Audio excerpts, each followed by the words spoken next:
Okay, so that's why I've got my bucket here and my little 2x4 on top of the bucket. And because I've got to hold this up here like that. I got to just cut that little bit.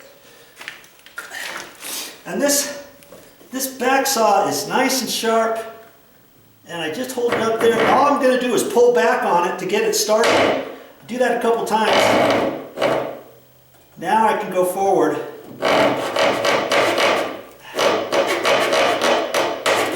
Just raise up my saw.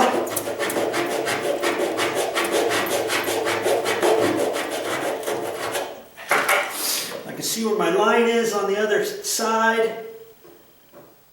That's kind of tricky because I usually do it the other way and just cut it off. And there's my nice little notch, see? Not hard. It's not hard to do this kind of stuff. And now I've got to cut. You remember I got to cut that little angle on here. My transition angle. And I'm going to have to see where my angle is. The angle of the dangle. And I put little marks on here, and that helps me decide how far to hold this up to my 45. And I can see so I put a pencil mark because I had to kind of figure out where it was going to go. So I thought, how am I going to do that each time? So to have the exact same. Okay, so I'm going to hold that right straight in line because I'm cutting off that little tit. And it's lined up where it's supposed to be.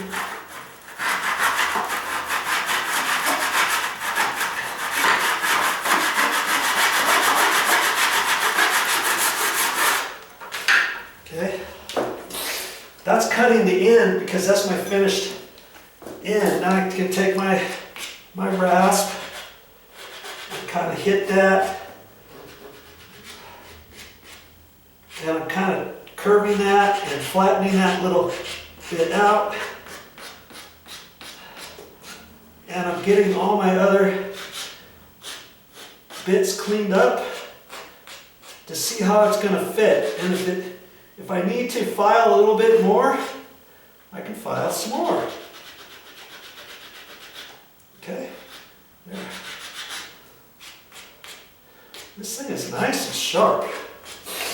Okay, I clean that edge up, and now I'm just going to kind of hit this. And when I connect these end for end, I don't cut it at a 45 and then line up the other one like you do for baseboard. I'm just going to leave them butt to butt.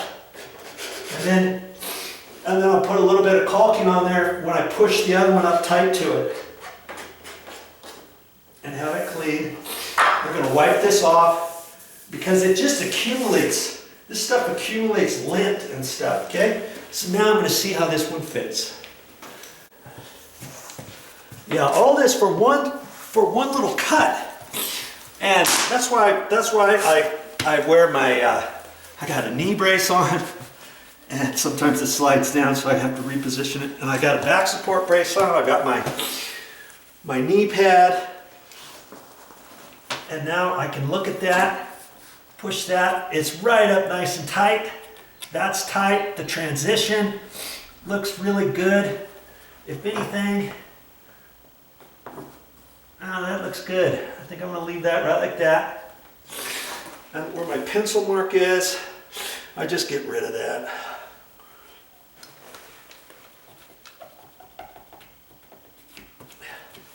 And it's okay. I can see a little bit of the notch, but that's going to go away after I caulk it. After I caulk the top of that, you know what I mean? And everything looks good. And that's gonna butt right up against there. Okay? And then so now what I do is because because they ended up cutting some of this flooring, then I'll take my putty knife and see if there's any edge to it. And I don't really think there is on this one.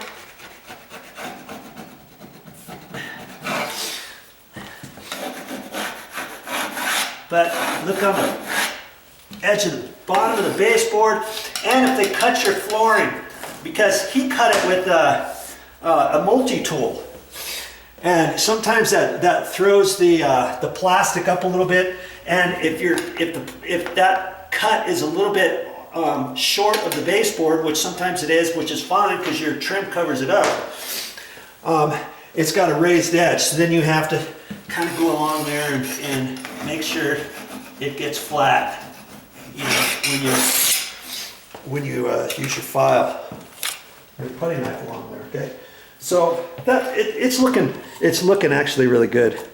Okay, so I am ready to put this piece up, and you know, sometimes I'll cut a couple pieces and do some fitting first, but see, this first piece is pretty much a no-brainer, and I got to get this first piece up before I measure the next piece up to this outside corner and all that. Okay, so this piece is pretty much ready to go, and I've got my caulking here, and I just kind of hold it up against the wall to keep it from bouncing around too much. And I'm gonna put some caulking on there.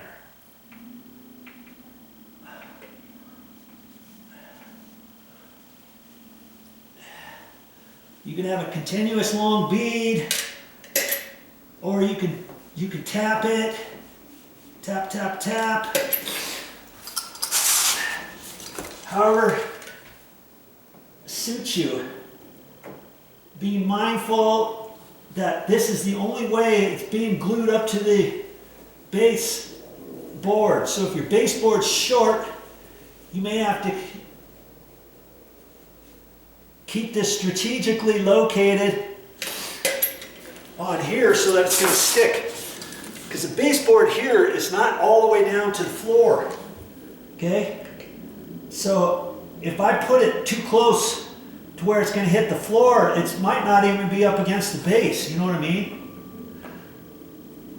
So I'm going to have to kind of keep it in the middle and towards the top, but not so much that it's going to spooge out too much at the top. If it does a little bit, that's okay. I can wipe it off. Okay. That's got a lot of that lint stuff on there. I don't know where that comes from. It just accumulates on the floor. It's almost like a magnet for this stuff.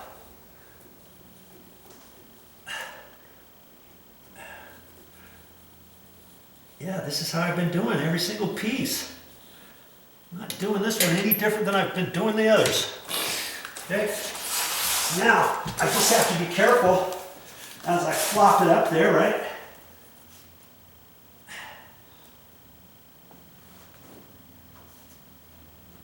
Like that. And it's right where it needs to go.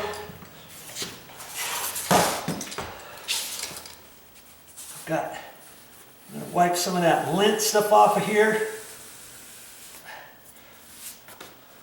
And there's one little bit that went up too high right there. One little bit right there. That's pretty much it. Because I don't want any there because I'm going to put masking tape on here, remember? I should have probably swept the floor a little, because I want to make sure that the masking tape is going to stick to the floor. Okay, I got one little bit right there. And that's it. Okay. Now see, it's holding itself. Sometimes sometimes if there's a bow in it, and if it's sticking up, I might have to push on it a little bit. And then a couple times I'll have to put a little nail to hold it. You know, just trying to keep it down tight to the floor, clean off an area where the masking tape's gonna go. That's why I don't want any little bit on the top showing, because it's gonna get into the masking tape and it's gonna be hard for the masking tape to come off.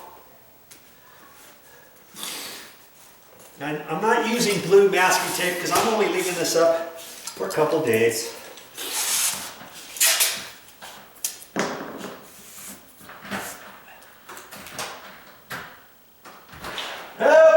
Whoa. How can I come in? I'll open up the garage. Okay, so I'll tape that off and we'll get ready for the next go.